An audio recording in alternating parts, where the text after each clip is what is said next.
I like my intro music. Welcome, guys, to the live stream. What's up? We're going to get to your comments tonight. It's going to be probably a relatively short stream. I don't know if anybody's going to join me, how many folks are going to join me. This will obviously live on YouTube after this.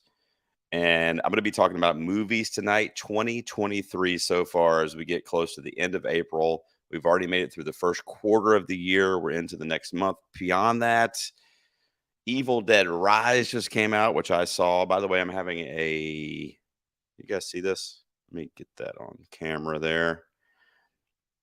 Southern Tier, which is out of New York, is doing a vanilla scoop imperial ale.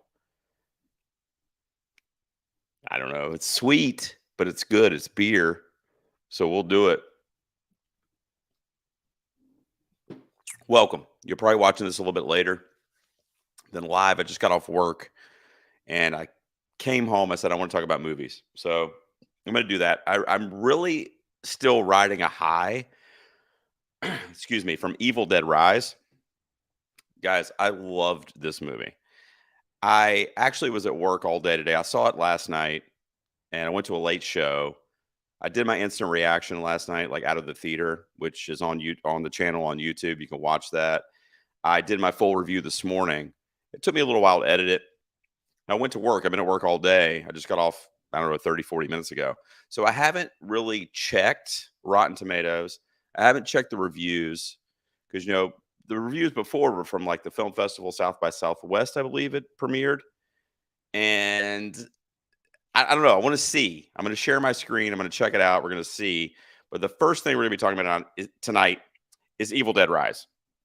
So my reviews on the channel. I love this movie. Now, I am a super fan of the Evil Dead franchise. I will say it is the most consistent, maybe of all horror franchises. I said this in my review, but there is not a dud in the mix for Evil Dead. Every single movie would be categorized at a minimum as a good film. And Evil Dead Rise fits right in that. It is more than good. It's really good. I gave it an 84 out of 100. I love it. I didn't love it as much as the 2013 Fede Alvarez remake. That one was a little bloodier, a little gorier. It was a little more intense, and that's my kind of thing when it comes to horror. I kind of salivate with that stuff. So I want to go over to Rotten Tomatoes because I haven't checked it since Thursday, Wednesday ish. It was like 95 or something like that, which I think is crazy. Like I said, I gave it an 84, but to be 95 was wild because this is not like a super accessible, like general audience movie. So I was kind of like, I don't know. Like, I don't see like Siskel and Ebert sitting around giving giant reviews for Evil Dead Rise. So I'm going to share my screen, but first I got to pull up Rotten Tomatoes here. And we're going to see what's going on with Evil Dead Rise. So let me get in there real quick. Why does it do this? I don't like this. I'll click on it and then it'll play the thing. Let me go back and share my screen with you guys. And I haven't done a live stream in a minute, so bear with me. But we got to look and see how we're doing here. All right, so bam, there we go. Make sure you guys can see that. Yes, you can see it. So what are we looking at? Oh my God. What did I tell you guys I gave this movie? Huh? I told you I gave it an 84 out of 100. When I checked it the other day, there was like maybe 50 reviews for critic reviews on there. Now we're looking at 141, and it's at my score of an 84%. I think that's accurate. I think anywhere in that 80 to like 87 range is pretty much where this movie belongs. If you're like a horror, which I guess that's not true because that's me.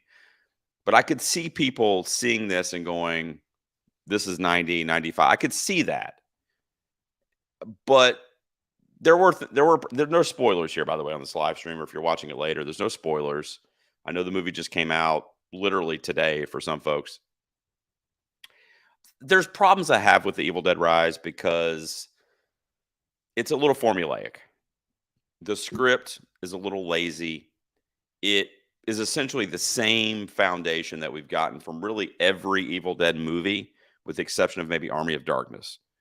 It's the same thing. The Book of the Dead, the Necronomicon, evil is unleashed. Somebody gets possessed. In this case, we're looking at Ellie right here. Mommy is with the maggots now. Look, guys, there was a lot of great stuff to take away from this movie, predominantly in the second half of the film. The blood and gore in that second half was phenomenal. Mostly, largely practical.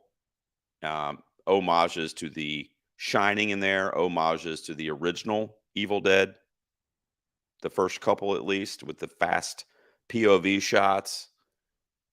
A lot of great stuff. Essentially, what it did is it took us out of the cabin in the woods kind of setting and put us in a high rise in LA, in this case, in California. I loved it. I didn't like it as much as Fede Alvarez's 2013. I didn't like it as much as Evil Dead 2, but it's probably like right there. It's probably like third for me in the franchise at this moment in time. I need to rewatch it, but I do think that's interesting that 84 is what it's sitting at over on Rotten Tomatoes, because that's what I gave it this morning. And I think when I gave it that score, it was still in the 90s, because some of these reviews had not hit yet. 86 audience score. That's really close, guys. It's always interesting to me when there's such a disconnect. I'm going to see Beau is Afraid on Monday. We'll check that here in a second. But there's always such a disconnect between the critics and the general audience on Rotten Tomatoes, which always really kind of fascinates me a little bit, to see which movies kind of share that seesaw and how high it goes on one side. I think there's something to be said for a film that kind of brings everybody together consensusly. And that's kind of what's happening apparently so far with Evil Dead Rise, is it's basically neck and neck right here, around 84, 85%. So I think that's interesting. I'll check the comments if you guys have seen it, if you're excited to see it. Where does it fall in the Evil Dead franchise for you? Like I said, a fairly short stream tonight, but I wanted to, I did my full review on the channel, which you can find. But I wanted to just let everybody know that I freaking love this movie. And if you are a horror fan, you absolutely have to see this film. You absolutely have to see it. Christiane, what's up, brother? I think it's me and you and maybe your wife if she's around. You said you were hanging out with her tonight, but thanks for being here. Dude, Evil Dead Rise, we're just talking about it. Go see it. If you're a horror fan, see it immediately. If you're an Evil Dead fan, you've probably already seen it. I saw it in the Dolby Cinema here in my local hometown. And the sound design, which I didn't mention on my review, so I'm going to touch on it real quick on this live stream for folks that may watch it in the future. The sound mixing and the sound design in this movie is literally out of this world. The Academy will never nominate a horror film for literally anything, as they've proven in the past. Hannibal Lecter is about the best we can get. Jordan Peele, of course, for Get Out. But generally speaking, they're not touching the horror genre. If they did, I mean, I know it's only April, but this is in the running for best sound. I mean, some of the like clicking and bones crackling, and even some of the stuff in the background, like the gas on the flames on the oven, or the stove. There's a lot of really, really cool sound design and sound mixing in this movie. Top tier. The editing is also phenomenal. There's an opening sequence of this movie. I'm not going to give anything away, but the title cards in Evil Dead Rise, if a couple years ago, we did, let me stop sharing that. Let me go back to full screen here. A couple years ago, we did our top opening credit sequences in movies, on my podcast, the top 5. If I did that today, Evil Dead Rise is on it. That is how cool the opening credit or title card, if you will, for this movie is. Once this movie hits streaming or rental or Blu-ray or whatever, that's going to be on YouTube, most likely. It might already be. I don't want to spoil it for you. I think you should see it on the big screen. But regardless, you should see it. I mean, it is a phenomenal piece of editing. And the way they just put that title card together and the way it sets up not only the title of the movie, sorry, but what we're going to experience with the Deadites and the high rise later. It's great. It's one of my favorite opening title cards ever. And I've been watching movies for a fucking long time, guys. So that's saying a lot. And then we meet the family. Everything's cool. We kind of connect with them. Then there's a lull. And I mentioned that in my review. There's a lull, right? Where after we kind of meet the fam, Raul, thanks for joining, brother. Show your comment there. Saw it first day, first show. The sound was really good. The comedy scenes were funny. It was a really good horror film. I loved it. I agree with you, Raul. I don't know about the comedy. The comedy though. I mentioned this in my review. I don't know if you saw it, Raul. It's on the channel, but what I love, and this is perhaps an unpopular opinion, but I have gotten to where I've kind of seesawed a little bit to where I gravitate towards the Evil Dead now for like the darkness and the grittiness and kind of the serious tone that we're getting. Fede Alvarez, his 2013 remake is my favorite Evil Dead movie. And sometimes people go, Bruce Campbell, 80s, Sam Raimi, what? And I'm like, yeah, it's my favorite. I enjoy it the most. Now, if you came at me and you said Evil Dead 2 is your favorite, which a lot of people do, or even the original, I'll shake your hand, I'll pat you on the back, and I will not tell you that you're wrong. Those movies are phenomenal. I love them. They're obviously the groundbreaking foundation for the franchise and really for horror.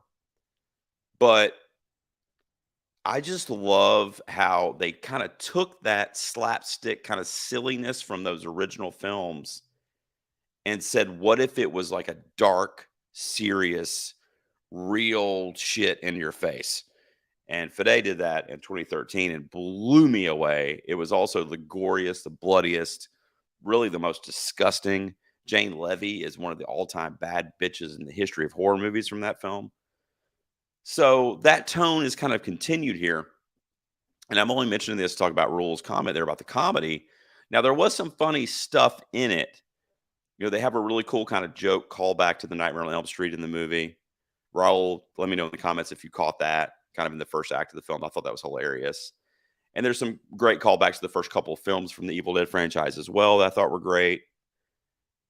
But I don't know, man. I love how Evil Dead is just kind of turned sadistic and dark, which I know is weird. And I love a good horror comedy. I really do. And I don't want that to be mistaken. I just think that this franchise and the Necronomicon, the Book of the Dead, and kind of like what the foundation for this franchise is, works better as a scary horror movie with a few jokes in there. And I think that's what we got for the most part in Evil Dead Rise. So thank you for your comment, Roll. Yes, Yanni. If you're talking about the opening titles, fire is the way to put it. By the way, I don't know if you guys saw it. I'm drinking a vanilla ice cream beer, and that is what that is. But it's beer. It's cold. It's sweet. I'm digging. I'm gonna take a sip. Thank you guys for hanging out with me tonight. Title sequence. See it. Yanni, I know you're gonna go see it in the theater, but yeah, catch it. Raul still with us, says the title card scene was awesome. It reminds me of the amazing title reveal scenes in Indian films. We are all cheering and hooting in the theater for it. Oh, that's really cool. That's really cool. I wonder if that was somewhat of an influence for Lee Cronin, because I'm not familiar with that, but I wonder if he was maybe influenced by that a little bit. So that's cool. And you caught the reference. I'm assuming you mean to Nightmare on Elm Street there. So Evil Dead Rise, guys. Basically, if you're a horror fan, go see it. Like you probably already have, but go see it. Now, what I want to get into next is 2023, kind of a segue, because I've seen a lot of films so far. I just got admitted to my local Film Critics Association. I'll be seeing a lot more films as we get a little later into the year, and obviously when award season rolls around. So I'm going to go to my letterbox. I'm going to share that with you guys, and I want to kind of see what you think of the year so far in film. Is it a good year? Now, what I was thinking about today and why I wanted to bring it up, and I'll get back to your comments here. So drop anything in there that you want to say about the year so far in film, about 4 months into the year here. what I was thinking about today is 2022 was, in my opinion, an absolutely stellar year for film. Now, we were just talking about The Evil Dead and horror. Now, even more so for horror movies in 2022, I and I'm not even joking when I say this, a groundbreaking year for the genre in 2022. So many movies in the horror realm that are rewatchable, that were surprising, pleasant surprises. You have movies like Smile. Obviously, Scream started us off back in January. Scream, what was essentially Scream 5. I mentioned Smile, Terrifier 2, X, and Pearl. Ty West doing his damn thing in 2022. So I was thinking about it, and I'm like, we're into April here. April's practically over. We're about to get into the summer blockbusters, if you will. Guardians of the Galaxy is right around the corner. Is 2023 a bit of a letdown so far? Now, if I'm putting it up against 2022, I would say yes. In fact, and this is a very small sample size, but in 2022, by this time last year, the best picture winner was already out. Everything Everywhere All at Once. It came out in March of 2022. It ended up winning the Academy Award a year later. I don't think there's any film that has been released thus far this year, and please correct me if I'm wrong in the comments, that would be eligible for Best Picture. I don't. I don't think we've seen that movie yet. Are there some players in terms of acting and technical stuff? Yes. I was just talking about sound mixing for Evil Dead. But I don't think there's any movies in the first 4 months of this year, at least from an Academy perspective, that are blowing me away. And I don't know. I don't want. I want to see what you guys think, and I'm going to look at my letterbox in a second too, because I've been ranking my movies. Drew's here. I love Drew. Drew Hallam. Yeah, it's going to be May. I love that. And he says there's good things coming in 2023. What do you mean, Drew Ski? What are you looking forward to, buddy? Something on Tubi, probably. And that's not a shot because I love you. But yeah, let me know what you're looking forward to, guys, and let me know what you guys think there. Am I off? But I feel like this is a subpar year in comparison to last year. Now, you could take that comment further and you could say, well, yeah, but it's better in 2021 or 2020 during COVID. God help us all. But I don't know. I was just kind of thinking about it at work today. I'm like, this year, let's go to my letterbox. I'm going to share it with you guys, and then we'll kind of get into it. It's a private list over there on Letterbox. By the way, if you guys want to follow me, if you're watching this in the future, I'll put my Letterbox handle on the stream as well. So let's go over there. By the way, let me see where we're at. Can you guys see it? You can see it. Okay. So yes, Babylon is one of my favorite films. I haven't updated my favorites yet, by the way, since I saw that in December. But I freaking loved Babylon, as you guys can see. I made it my top 4. I know it's kind of weird. But again, a 2022 film, though. And I know that's a divisive one, but I love it. I think it's the definition of cinema. It's Damien Chazelle. I won't say best because think La La Land might be his best still. But here, let me get into. I got a list going for my 2023 films. We're all friends here, so I'm drinking my vanilla ice cream beer. By the way, Drew, you weren't here, I don't think, when I showed that, but if you're still over there, I got my vanilla scoop ice cream, and it's Perry's vanilla ice cream, but it's in a beer from Southern Tier Brewery out of New York, where I will be for Live Stream for the Cure next month. You guys make sure you go to livestreamforthecure.com and look that up. You can help us fight cancer next month. It's going to be great. We're going to basically be doing this, but we'll be doing it for like 3 days straight and raising money for cancer research. So let me go to my list real quick. I'm over here on my Letterboxd. Let's see. I use the mobile app all the time. I don't really use the so a lot of private lists here. The little thing here means it's private, but I don't care. Whatever. So here's my ranking. Now, this is every movie I've seen up until Evil Dead, I think. Yeah, Evil Dead's on here. So that was the last movie I saw that came out in 2023. So here's my ranking. I'm going to go back to your comments in a second. Drop what your favorite movie so far of 2023 has been, and also let me know if you think it's how it compares to 2022, because that's kind of what I'm talking about. So for me, I'm a horror junkie. You guys know that. For me, Scream 6 is my number one, as you can see. It did a lot more for me than Evil Dead did in terms of matching them with the franchise. They're not separated by a lot, though. I got to be honest. I haven't had one 5-star movie yet in 2023, which is another interesting point I wanted to make. I could go back to my 2022 rankings, but I feel like by April or May, I had some 5-star movies, and I don't have any yet this year. So here's what I'm looking at. Scream 6, I'm a bigger fan of the Scream franchise than I am of the Evil Dead franchise. I'll just tell you.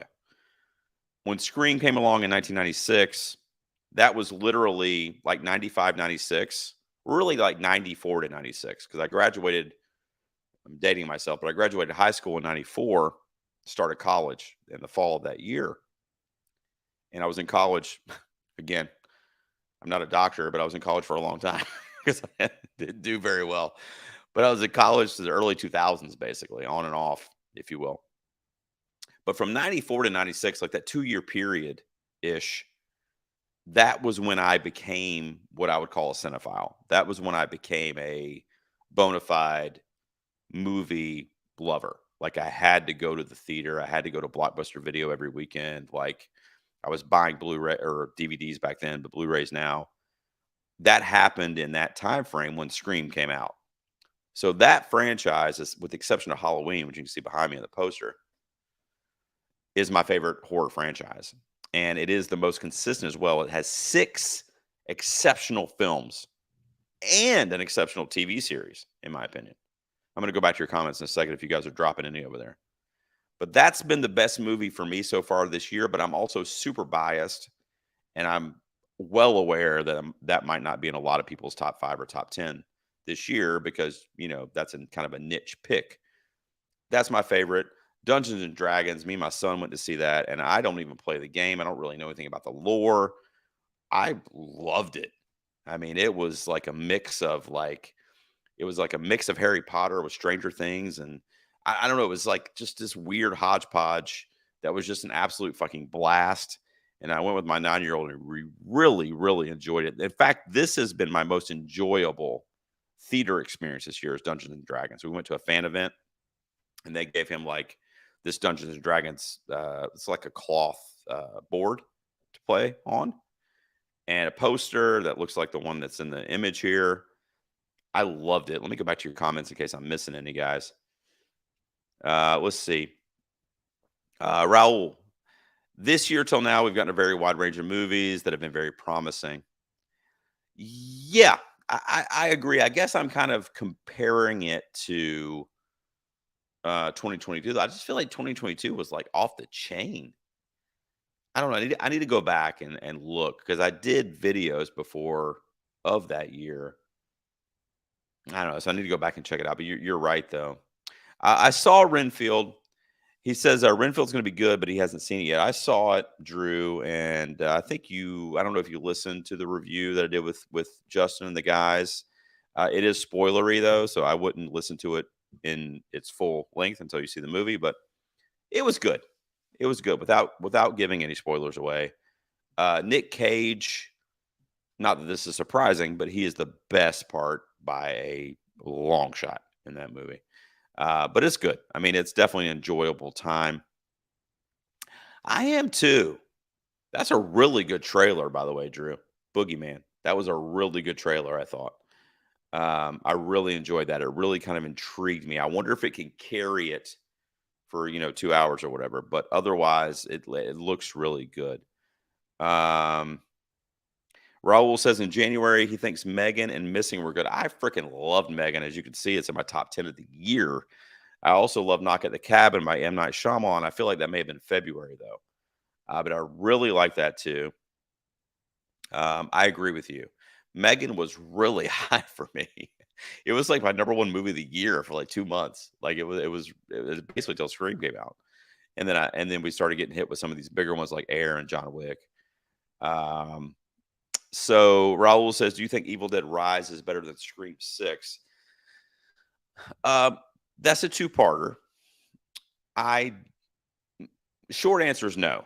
I think Scream 6 is the better movie, but I am recognizing my bias in that response. Scream as a franchise means more to me.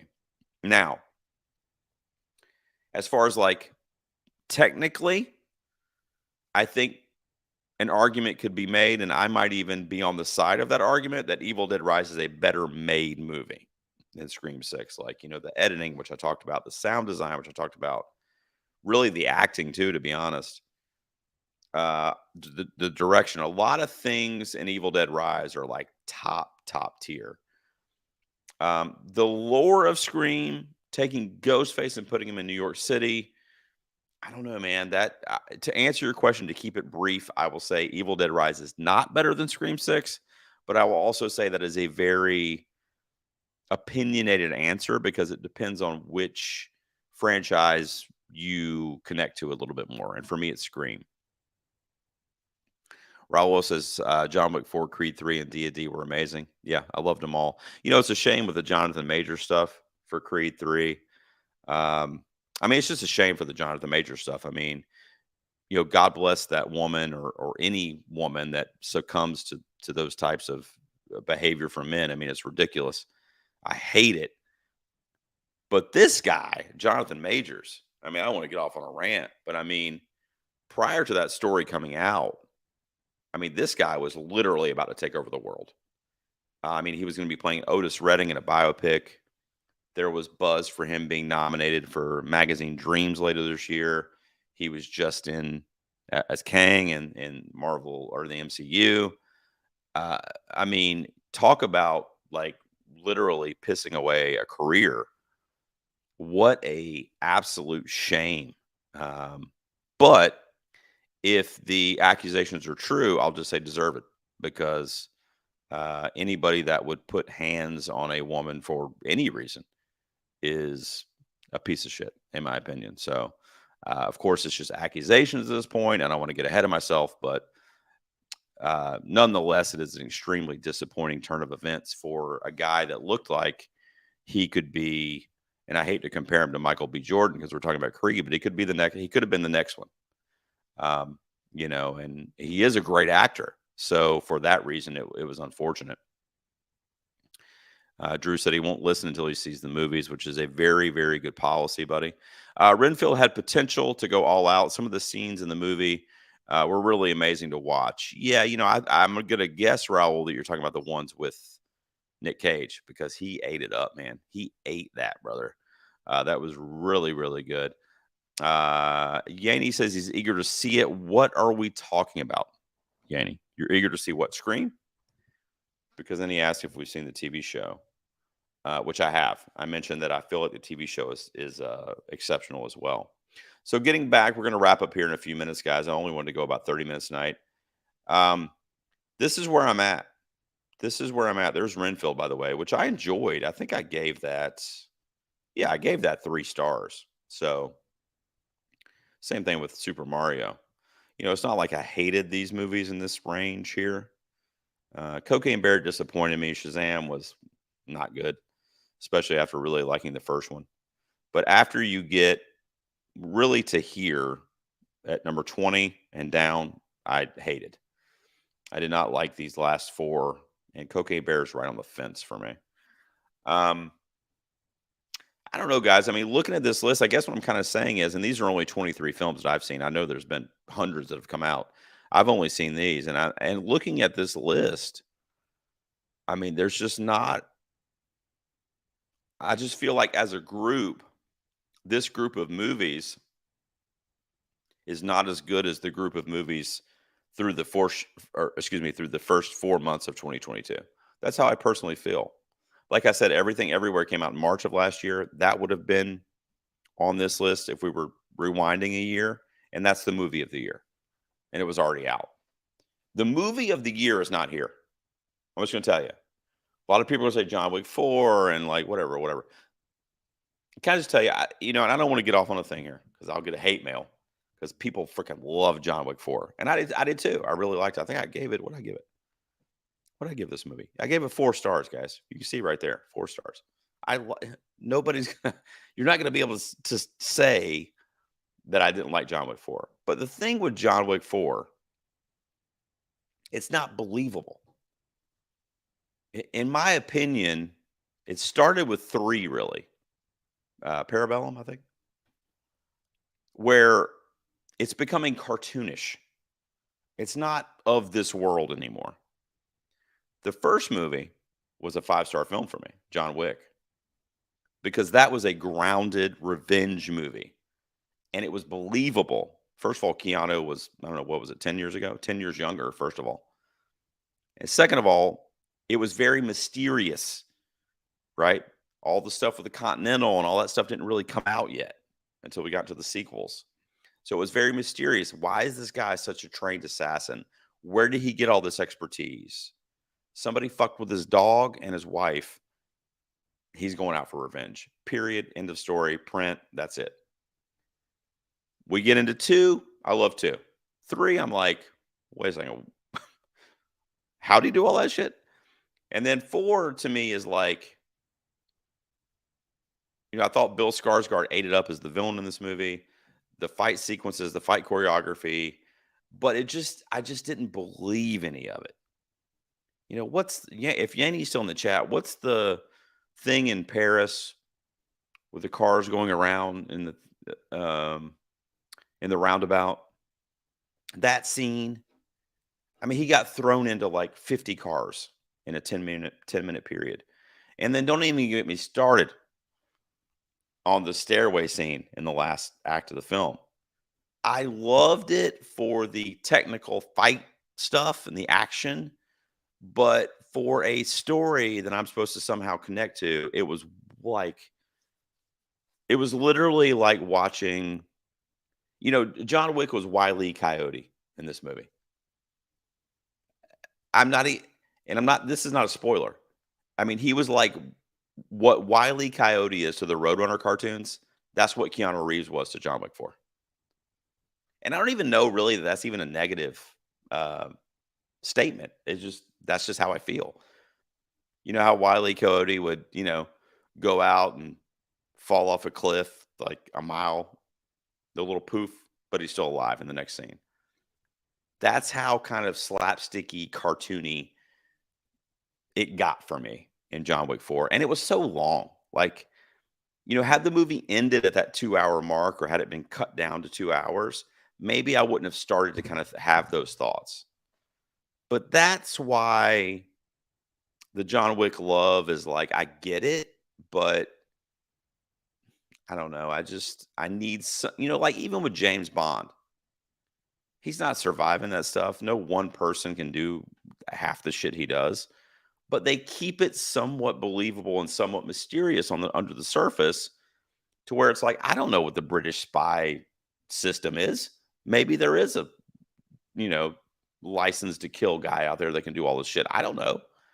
But they keep it to where it's believable enough. It's almost too far-fetched, but not quite. That was a little diatribe. I don't always go back and see if you guys are getting on me yet. Brian Lloyd showed up. If he loves, that's it. Yeah, thank you, Brian. I was going to say if Lloyd loves John Wick 4, he might get on me now. But that was my main problem with that movie, Lois Sauce and others that might be watching it. I really, really liked it. I was extremely entertained by it. I just really in the last hour just kind of started saying to myself, what the hell are we doing here? Like, how is this guy still alive? I'm going to tell you right now. Now, Keanu Reeves is in better shape than I am. I can't walk to my mailbox to check the mail without being out of breath. And this guy is going up these 180-degree stairs, fighting 50 guys, getting knocked down the stairs, getting back up and going back up the stair. I mean, watching it, I was out of breath. Just sitting in the theater watching it. So I don't know. That's my little thing. Now, I gave it 4 stars before you guys start coming at me. I gave it 4 stars. I mean, I liked the movie. I think it's a good film. It's probably number 3 in the franchise for me. It's probably going to be number 1, number 2, then 4, then 3. That's probably my ranking. I actually haven't done that, but that's most likely my ranking. But it's good. I mean, they're all good. The first movie, you just believe it. Keanu Reeves sitting in his house. He's got the life, Somebody fucks with his wife. Somebody fucks with his dog. He snaps. This, persona that we don't. It's mysterious. We don't know how he's trained the way he is awoken, and from that point, it's a revenge movie. It's a classic revenge film that was believable that we could connect to. Let's see. Brian says, I personally do not go to John Wick for believability, but that's just me. And then he gives me a little hug and a kiss. So that's all. It's the comments all worth it. Lois Sauce, I love you so much. I know, and I had another friend at work actually. It wasn't online or anything, but we were talking about it, and they said the same thing. And I get that. I guess I'm just kind of explaining why it took me out of it. And again, I think the length had a little bit to do with it. I feel like if this movie had been edited down and that stairway sequence, for example, had started at like 90 minutes and not 2 hours and 40 minutes, I might have been going, I might have never had those thoughts because the movie would have ended and I would have been like, wow, it was fucking great. I wouldn't have had time to think about it. But one thing that was great about John Wick 4 and with the 3-hour runtime and the whole thing is that it did really fill that runtime really well. There were very few like lulls in that movie. And for that, and dude, Bill Skarsgård was fucking phenomenal in this movie. And the sequence, and this is not a spoiler, but the sequence when the overhead shot that was almost like a Call of Duty thing where they're looking in the building and it's going overhead with the wall. That's revolutionary. I haven't seen anything like that. I thought that was great. Let me go back to my letterbox. I didn't mean to get, I like John Wick 4, guys. I didn't mean to, upset anyone that loves that franchise because it's my number 4 of the year. So, some of you may have it at number 1. It just, the last hour lost me a little bit is basically the gist of the story. I loved Air. Ben Affleck is a great director. People like him as an actor. I do too, but I don't like love him as an actor. But when he gets behind the camera with movies like The Town and Argo, which won Academy Awards, Gone Baby Gone, he did too, I think. I mean, the guy knows what he's doing. I mean, he is a good director. He has a great vision behind the camera, and he's an actor's director because that's where he comes from, and a writer too, really. So he knows how important story is. He knows what the actors go through, and I felt like this was kind of vintage or classic Ben Affleck. It was a very well directed film that if this movie had come out in the last quarter of this year, it would be in the Oscars discussion, but I think it came out too early. And I don't think it's going to go, it's not going to stick around long enough to be in the discussion 9 months from now. That's just my opinion. Also, I'll just tell you guys, Matt Damon, let me know if you saw this movie, what you guys think. I think this is Matt Damon's best acting performance. I'm just, I'm not a huge Matt Damon guy. Okay. I don't dislike Matt Damon, but I don't sit around going, when's Matt Damon's next project? Let's see. I don't do that like I do with some actors. He floored me in this. He was really, really good in Air and frankly carried the movie from an acting perspective because you had a lot of charismatic and Viola Davis too. I would say him and Viola Davis carried the movie acting wise. I already mentioned Affleck's direction. So I don't know if anybody saw Air, but I really enjoyed that. I saw it with a friend of mine and she liked it too. I'm from North Carolina, so that was kind of a local story, which may have something to do with it as well. Let's see what we got here. Yanni thinks I should run up and down some stairs, but I don't know that I would make it out alive. This year, we've got Mission Impossible, John Wick at the top of their game. They're going all out on the action. Yeah, dude, I'm excited. Tom Cruise is an absolute insane maniac. He is crazy what he does for the art of film, and we'll see. I mean, we'll see. I'm very excited. I'm more excited for Mission Impossible than I was for John Wick, but I was excited for both, or I am. So I think that's fair. MI will be fire. I think it has to be, right? It has to be. We need more films like Air. Yeah, Raul. Raul, drop in the comments. Let me know what you gave Air, what your score would be out of 5. I gave it a 4 out of 5 as my number 3 of the year. Again, Matt Damon, tremendous. Ben Affleck's direction, tremendous. A hometown story, literally for me, that kind of is dependent upon the acting performances, and they were all really, really good. I just wish it had come out a little bit later in the year so it could be top of mind for folks as we get closer to award season. I skipped Air because I couldn't care less about a shoe. Loy sauce. Yeah, I mean, I get that. I think what's interesting about it is that it's not really about the shoe, even though that's obviously the driving narrative of the whole film. It's just about kind of, I mean, it was a game changing deal, and without giving anything away, I mean, essentially, Michael Jordan's mom changed the game for all pro athletes going forward because of the Air Jordans by Nike. Because she said, "Look, we want to do the contract with you guys, but we also want 25 cents or whatever it was off of every shoe that you guys sell." And they didn't do that in the 80s. They just gave them $200,000 or whatever to use their name, and that was it. So she did royalties, right? And Jordan was the first one. At the end of this movie, they throw up a little what do you call it, a fact or whatever. Jordan makes $410 million a year on passive income just because of his deal with Nike by doing nothing. By having the name Jordan associated with the Air Jordans, he makes $400 million a year. In the beginning, he was doing ads and stuff like. He didn't have to do that anymore. He literally has his likeness with the palm or with the leg spread and everything. That's it. $400 million a year, and that's just from Nike. So that was crazy to me, and just to kind of see how we got there and how that game was changed, I thought was very interesting. Let's see. You love Damon in The Talented Mr. Ripley. Yeah, that's a good one. Actually, I had forgotten that one, Lois Austin. I haven't seen that in a while. Good Will Hunting is always going to be special to me. It's one of my favorite movies ever. But yeah, you might be onto something there. Damon was really good in Mr. Ripley. He was also really good in Contagion. Um,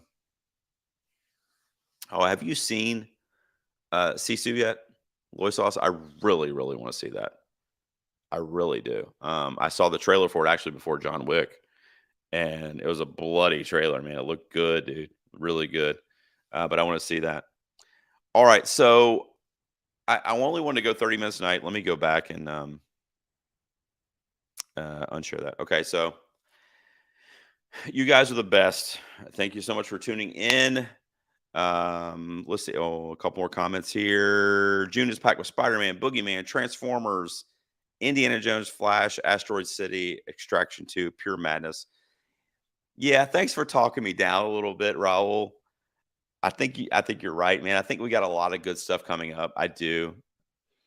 Transformers, I'm kind of like, oh God, please be good. The first one I freaking loved was Shia LaBeouf. But since then, I'm just kind of like, guys, get this right somehow. You already have the visual effects are amazing. Get a story that can accompany the visual effects and the imagery. And they just haven't been able to do it yet, in my opinion, since that first film. So I don't know. I want to give it a shot. Indiana Jones, I'm one of those guys that, Raiders of the Lost Ark's one of the best ever action adventure movies. I like the Indiana Jones films. I love Spielberg, obviously. You see the Jaws poster behind me here. I don't know why I'm not more excited for Indiana Jones. Let's just put it that way. I don't know. I think maybe there's some duds that kind of left a bad taste in my mouth. I don't know. But we'll see.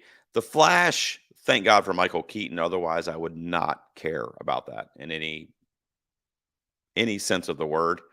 That's just me personally. I'm not a DC movies person anyway. But the Ezra Miller stuff kind of turned me off a little bit, and I don't know. It's just the superhero like onslaught has weighed on me a little bit. But because Michael Keaton's going to be back in the bat suit, I'll be checking it out for that reason. So I'm hoping that gets me there, and then it's a pleasant surprise. It's a good movie. So Brian has not seen Sisu yet, but it does look bananas. I agree with you. What is that? Yanni, you'll have to elaborate, but he loves Brian as we all do. Raul says he's Praying that Transformers is be good and to please make it happen. Yeah, I agree with you. A little mutual love going back and forth between Ryan or Brian and Yaney there. You guys are awesome. Again, go see Evil Dead Rise. By the way, Loy Sauce, have you seen it? You just tell me if you've seen it. Yes, no. Saw it last night. I don't know if you caught it at the top of the stream. I loved it. I gave it an 84 out of 100 in my YouTube review, which is spoiler free, by the way, if you want to check it out. I like Alvarez's better, more gory, more bloody, more visceral, more mean spirited, which is kind of which is weird that that's kind of what I crave now with the Evil Dead franchise after coming off the comedy that we got in the 80s and Bruce Campbell and whatnot. So for that reason, the tone was kind of continued and that kind of world is still there. That universe, if you will, that dark universe of the Evil Dead. And I loved it. Go see it. Horror fans, if you're watching this in the future after the live stream ends, let me know down in the comments if you've seen it. Guys that are here on the live stream, I wanted to get to everybody. Who killed Captain Alex? I haven't seen that. What the hell is that? Tell me what that is. Ooh. Red alert, guys. Red alert. The God of podcasting has spoken. In fact, should we pull it up here? Hold on. Let me go back. Hope Loy Sauce is okay with this. Let's go back here. All right. So let me go back to Letterboxd. Loy Sauce said, are you Go Loy Sauce on there? You got to be, right? Go Loy Sauce, I think. There you are. How embarrassing if you don't follow me. Oh, you do? Okay. Let's see. Recent activity. Bam. So he doesn't do scores, guys. He doesn't do scores. I've asked him about that. He says it's arbitrary, but it's Loy Sauce, so he's right. All right, let's see. He says it feels wrong to call a movie filled with such liberal bloodshed lame, but Evil Dead is just that, a hollow emulator that has the branding of Evil Dead, but lacks the blithe anarch spirit of Sam Raimi's original or the feral go for the broke savagery of Fede Alvarez's remake. Wow, guys. I mean, this is Loy Sauce we're talking about right here. I don't know. But you gave it a 4? Or is that mine? That's not yours, right? Because you don't give scores. That must be mine that's popping up over here. By the way, look at Loy Sauce's beautiful review here. And then let's see what mine says. Once the shit hits the fan, the blood flowed, and I loved it.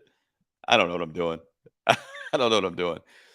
Loy Sauce, I'm somewhat sad to hear that, honestly. Let me go back and see what the rest of yours said here. I've seen this sentiment a little bit in the last couple days. And I think that, we looked at it on Rotten Tomatoes and it was an 84, which is ironic because that's what I gave it on my review. I don't know if that number will come down a little bit as, more folks see it this weekend and in the coming weeks. But I've seen this sentiment in general from a few other people that I also respect, just like yourself, Loy Sauce. And I tend to not necessarily agree with you, but I see what you're saying. For me, I feel like, how you break up with somebody, you say it's not you, it's me. Right. I kind of feel like that's what I'm saying because I get that I'm kind of weird, but with Evil Dead, I crave that. And you mentioned Fede Alvarez's remake, and that's my favorite in the entire franchise, which is blasphemy to some folks, maybe even to you, Loy Sauce, because Evil Dead 2 and so on, and Bruce Campbell and the whole thing. Like, I get it. And I'm talking about from purely like an enjoyment level. Like sometimes how I'll grade films, especially that are in franchises or sequels or whatever, is I'll say, okay. And by the way, I got them all here behind me. But I'll say, okay, I'm going to watch an Evil Dead movie. It's been a couple years, right? What movie am I going to put? What Blu-ray am I going to grab with a bucket of popcorn? And if you're asking me that right this second, it's Evil Dead from 2013, and that will probably be the answer for several years to come. That's kind of how I don't know if rank is the right word, but movies in a franchise is what's the rewatchability factor? If I could only watch one of them, which one would I watch? What would be my choice where I wouldn't regret it 30 minutes into it? Like, I should have picked, Army of Darkness or whatever. For me, it's Evil Dead from 2013. But I think, especially like if you're looking at it as a double header, which I don't think that was the intention here with Lee Cronin, but for me, Evil Dead 13 into Evil Dead Rise is a wonderful double header where the tone is eerily similar from two different filmmakers, from two different backgrounds. But I do agree with you that the what did you say here? You said the feral go for broke savagery. Yeah, that's definitely not in any of the other Evil Dead movies that we get from Alvarez in Evil Dead. By the way, he did Drag Me to Hell too, right? Was that him? Beloy Sauce. Let me go back to the comments. I think he did Drag Me to Hell as well. Um, but we get that with his type of filmmaking. Lee Cronin, the only other movie I know he did was Hole in the Ground, the A24 film, which I liked, but that's a very slow burn, kind of psychological. Oh yeah, Sam Raimi did do Drag Me to Hell. You're right. What was Fede Alvarez? Was it Don't Breathe? I think it was Don't Breathe. Is what I'm maybe what I'm thinking of. I'm doing this off the top of my head. I'm sorry, but we get that kind of. You're right. That kind of visceral, virile. I think, or feral. I think you put in your review. So I do agree with you a lot of points that you're making there. I was going to go back and read what the rest of your review here says. Aside from the shift in setting from a cabin in the woods to a cramped apartment building, which you were not a huge fan of, Evil Dead Rise offers absolutely nothing new to the mythos and nothing surprising to anyone who's ever seen a horror movie. Yeah, this part was actually my negative right here. This right here was my negative, essentially, which could be translated to the screenplay. Um, that was my huge, like 10, 15 points off the top, because I agree with you that let's do something new with the Necronomicon, the Book of the Dead. Let's do something different. It's been done in the franchise, but it's been a minute. So I agree with that wholeheartedly. The only other potentially interesting idea the film offers is that of a possessed mother terrorizing her children. But the fact that these characters are a family unit is written like an afterthought. Does Ellie even look at her kids once before becoming a deadite? Yeah, you mean like the emotion was missing there. Even a few of the gore gags. Yeah. Well, this could also be attributed a little bit to the trailer, because I remember thinking to myself, like, the cheese grater is now infamous, at least in recent pop culture. I remember thinking, man, I wish I hadn't seen the cheese grater in the trailer. It would have been a little more effective, because essentially the scene plays out like it did in the Red Band trailer. So for that reason, it was anticlimactic. But could you imagine seeing that on the big screen, not knowing that device was being used? Because it was a cringy situation, which Evil Dead, does. And you mentioned the cheese grater there. Yeah. Yeah. No, I get it. I agree with that. Evil Dead Rise is a swing and a miss for a franchise that was up until now comprised of nothing but home runs. I think Evil Dead Rise is a valid entry into the franchise for a lot of the same reasons that we love the other ones, and it doesn't bring anything new to it, but that doesn't take away the enjoyment factor for me personally. I enjoyed the film and I'm looking forward to revisiting it. But like I said, I've heard this sentiment from a few other people as well, Brian, and I don't disagree with your take on it. I think I just enjoyed it more despite these things, which sometimes I get knocked for liking things too much, so that's fine. So we went back to Evil Dead, talk a little bit about it. Yeah, exactly. And I think too. I just feel like that trailer blew me away. When that trailer dropped a couple months ago, I mean, I was like, "This is the best trailer I've ever seen in my life." Like, I was so excited. So I think that's just a problem with today's society, is that sometimes stuff gets spoiled for you, or it's anticlimactic because you've already seen it.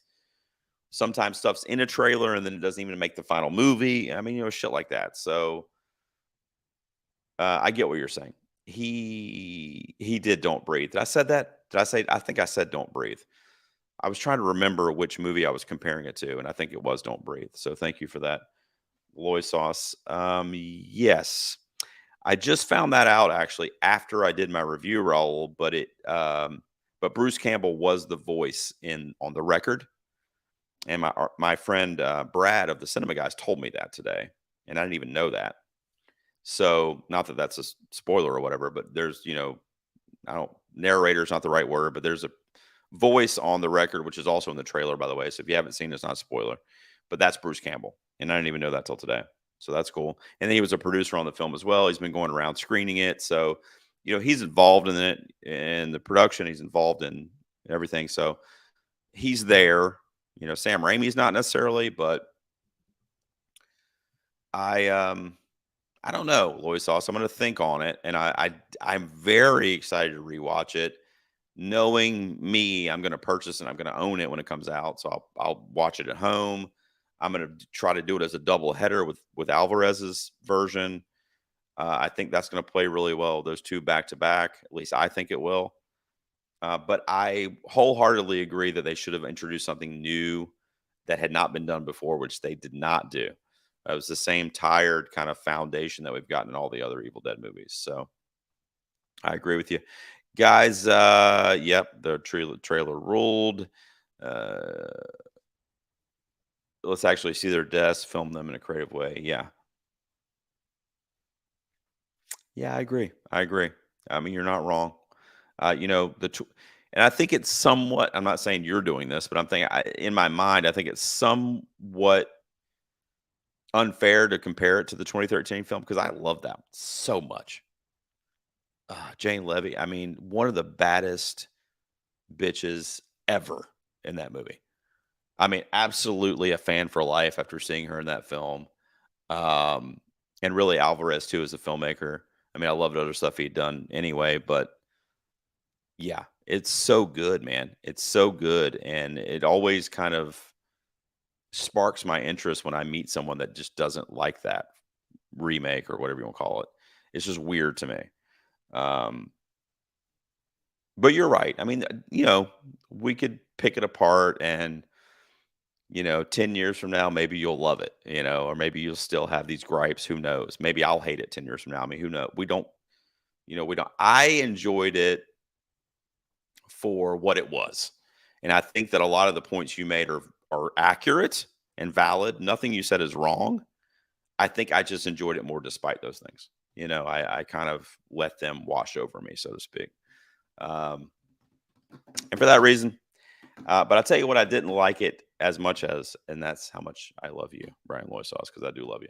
All right, guys, y'all are the best. That's it. Let me take this off. Stop sharing that. Okay. You guys are the best. If you're watching this in the future, subscribe. If you're watching this now, click the little thumbs up button and give me a like over on YouTube and subscribe if you haven't already. I'm probably not going to do another live stream until I get to 1,000 subscribers or the Golden Peas next year with Loy sauce, by the way. Whichever happens first. I don't know. We'll see.